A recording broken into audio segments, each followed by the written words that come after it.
네, 안녕하십니까. 가슴문상센터 원장 하트라고입니다. 어제는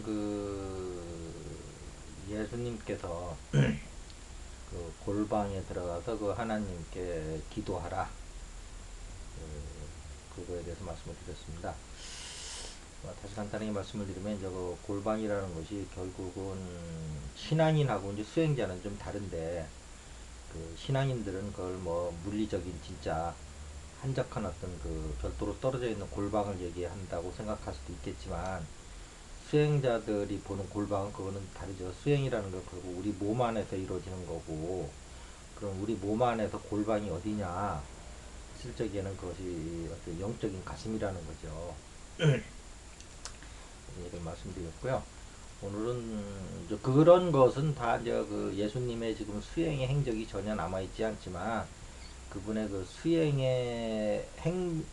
수행에서 자기가 지금 그분의 수행에서 나온, 체험에서 나온 말이라고 생각을 해야 돼요. 그래서 그런 그 구체적인 사례는 안 나와있지만, 수행에 대해서 그분이 어떤 수행을 했는가는 이제 그런 말을 통해서 이제 우리가 추측을 해볼 수가 있는데, 오늘은 또 그분의 수행에 대해서 알아볼 수 있는 말을 좀 알아보도록 하겠습니다.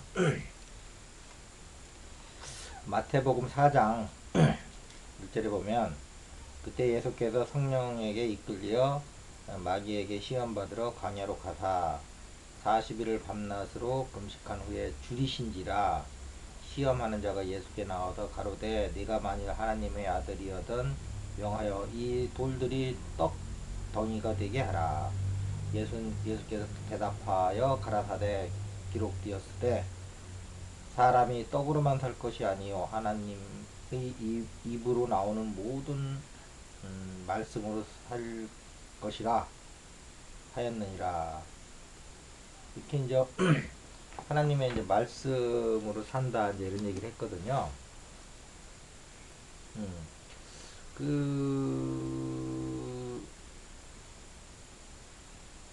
근데 예수님도 그 수행을 하실 적에 그렇게 그 하나님 말씀으로 뭐 수행을 했다, 이렇게 이제 또 볼 수가 있는 거죠. 수행하지 않고 자기 체험이 안 된 사람은 저 얘기를 할 수가 없는 거예요.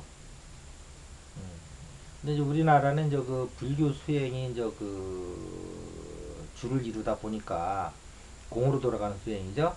그러다 보니까 이제 그 언어의 세계를 넘어서기 위해서 이제 그 말이라든가 이런 거를 이제 좀 거부하는 그, 그 사주가 있는데, 그러나 이제 우리가 또 이제 그 세계에서의 수행은 이 말을 빼놓을 수가 없는 거거든요. 말은 모든 창조의 근원입니다. 그래서 말에는 그 진동수가 있어요. 그래서 그 말이 우리를 만들어 가거든요. 그래서 좋고 아름다운 말을 해야 돼요. 그것이 우리 뇌를 통해서, 그 신경을 통해서, 뇌를 통해서, 중추신경을 통해서 그게 다 우리 세포로 전해져서 그것이 우리의 이제 몸으로 막 업으로 이제 들어오는데요. 근데 이제 말의 그 어떤 진동수를 느껴보지 못하는 사람은 이 말이 무슨 말인지 모를 거예요, 지금도. 추상적으로 들릴 거예요. 그러나 말의 진동수를 이해하시는 분들은 이 말이 실제라고요. 그분이 이해를 하던 모든 말은 그 사람의 업을 만들어가고 있거든요. 선업이든 악업이든. 그러면 이제 우리가 그 말의 그 진동수를 어떻게 느낄 거냐, 이제 그런데, 머리라든가 단전 이런 데서 느낄 수가 없어요. 오로지 가슴. 가슴인데 이 물리적 가슴이 아니고 영적 가슴. 그 물리의 세계와 영적인 세계는 같은 공간에 공존한단 말이에요. 차원이 다르게. 그래서 이 가슴이 물리적인 가슴도 있지만 이 안에 역시 같이 영적인 가슴도 있다. 이 영적인 가슴에 이제 들어가서 이제 그 그리스도 보좌를 얘기하겠죠.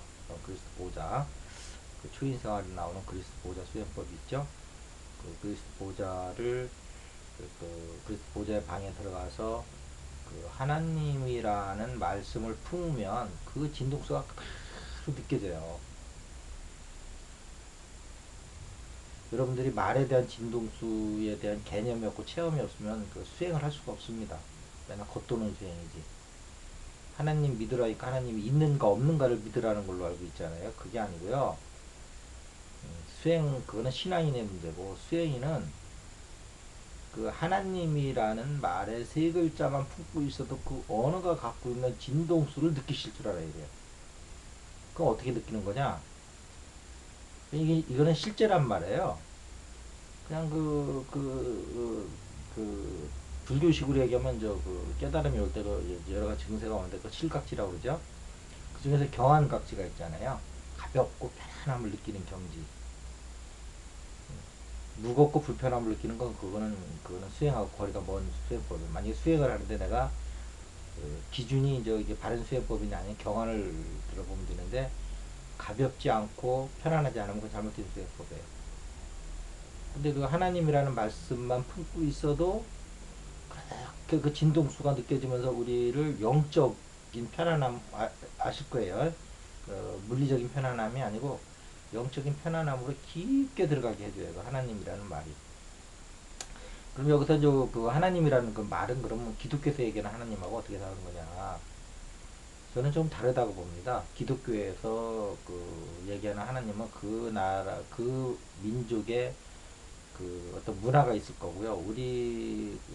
그래서 그분들은 이제 하늘에 있는 하나님 그렇게 얘기를 하죠.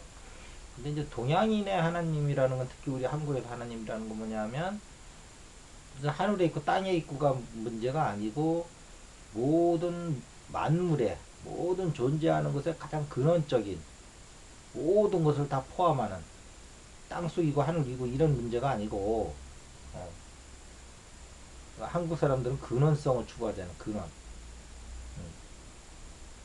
그런 어떤 그 모든 존재하는 것에 알파자 오메가요 처음이자 끝이요 그 모든 바탕에 있고 근원에 있는 그거를 우리는 하나님이라고 한단 말이에요. 그래서 이제 하나님이라는 걸 기독교에서 들어와서 우리나라 말을 쓰고 있지만 우리나라 민족의 정서에서 하나님이라는 것은 기독교 그 유대인이라든지 서양인들이 알고 있는 까타고는 좀 다르다고 저는 봅니다. 뉘앙스가.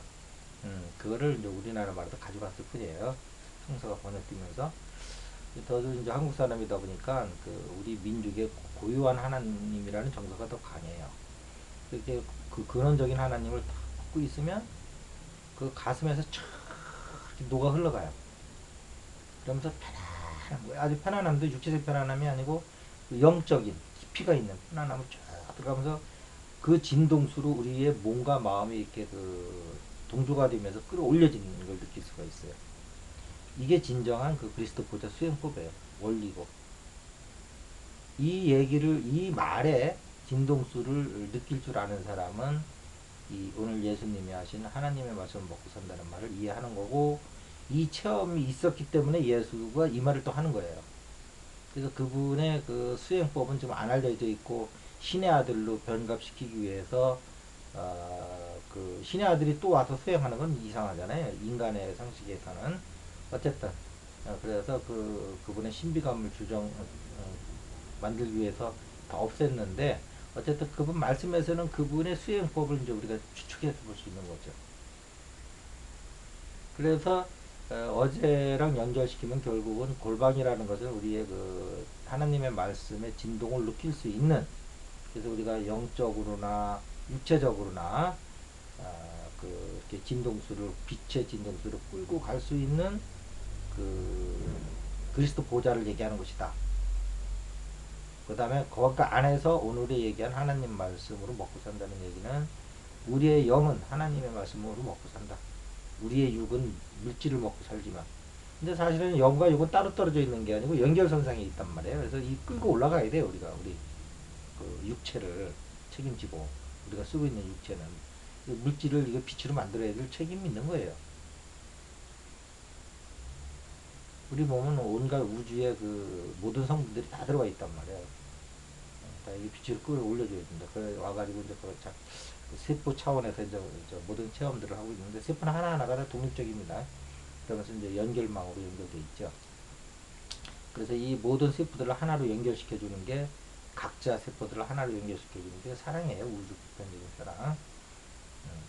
그래서 이제 가슴에 보면 이제 앞가슴에 이제 사랑의 방이 있는데 이제 이런 것들하고 같이 인간을 이제 형태를 만들고 이렇게 이제 생명을 유지해 나가는 거죠.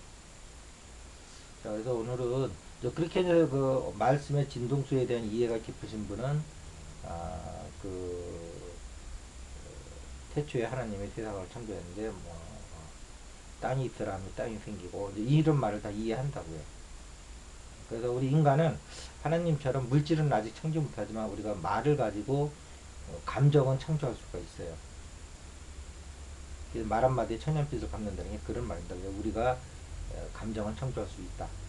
좀 더 이제 우리가 존재가 고차의 존재가 되면 이 물질계까지 또 만들어내는 거 되겠죠. 근데 우리 수준이 이렇게 좀 천박한데 물질계까지 막 만들었다 없앴다 하면 우리 기분에 따라서 이게 막 없어졌다 생겼다 그 우리가 만들어 놓은 그 세계에 사는 생명들이 부지할 수가 없잖아요. 그래서 아직은 그 단계까지 못 가는 겁니다, 우리가. 그래서 우리 내 안에 있는 그 에너지체, 감정체만 우리가 이제 우리 그 말에 따라서 즉각 만들어지죠. 기분이 좋고 나빠지는 게 그것도 창조하는 겁니다. 근데 그렇게 인식하시는 분이 별로 없는 것 같아요. 그거 다 말씀으로 창조하는 거예요. 그것이 이제 그런 말씀이 더 나가면 나중에 이제 물질까지 창조하는 겁니다. 우리도 사실은 물질을 창조하고 있죠. 그래서 그런 부정적인 마음을 계속 오래 갖고 있으면 결국은 그것이 나중에 그 뭐야 그 물질계 우리 몸까지 나타나서 우리 몸의 종양으로 나타나고 거기서도 계속 그런 어떤 버릇을 안 버리고 계속하면 그것이 이제 악성 이제 암으로 나타나는 거잖아요. 이것도 다 창조하는 거예요. 음. 자, 오늘은 어제의 그 골방에 이어서 예, 그 안에서 골방에 들어가도 그럼 뭐 할 거냐 했을 때 말씀으로 이 창조의 세계 우리 몸과 감정과 정신을 빛의 세계로 끌어올려야 되는 그 하나님이라고 하는 인간이 갖고 있는 언어 중에 가장 고차의 진동수를 갖고 있는 언어를 가지고 수행하는 것에 대한 바탕에 깔려있는 원리들을 좀 말씀을 드렸습니다. 네, 오늘 이것을 마치겠습니다. 감사합니다.